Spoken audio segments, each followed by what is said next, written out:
Manchester টেস্টে Jasprit বুমরার performance দেখে হতবাক ভারতের ক্রিকেট ভক্তরা। ৩৩ ওভারে মাত্র ৫ ম্যাডেন ১১২ রান দিয়ে পেয়েছেন কেবল ২টি উইকেট, তাও লোয়ার অর্ডারের ব্যাটারের।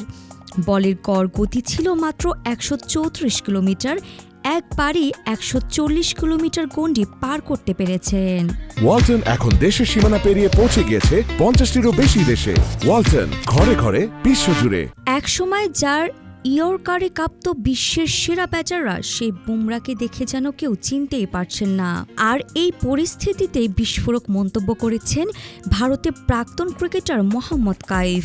তার মতে সম্ভবত এটাই বুমরার শেষ সিরিজ। শরীর ওকে আর সঙ্গ দিচ্ছে না। টেস্ট থেকে অবসর নেওয়াই ওর জন্য সঠিক সিদ্ধান্ত হতে পারে। কাইফ শুধু পরিসংখ্যান নয়, বিশ্লেষণ করেছেন গতি ও শারীরিক ক্লান্তিও।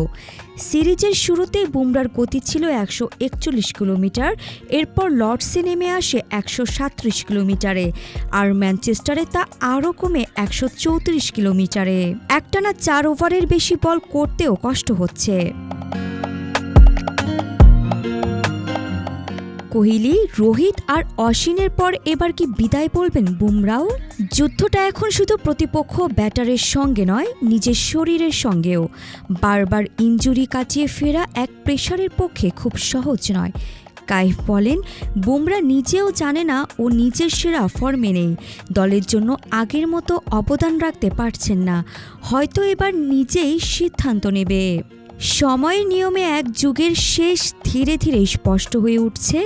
নতুনদের হাতে যাচ্ছে দলের দায়িত্ব, তবে প্রশ্নটা থেকেই যাচ্ছে।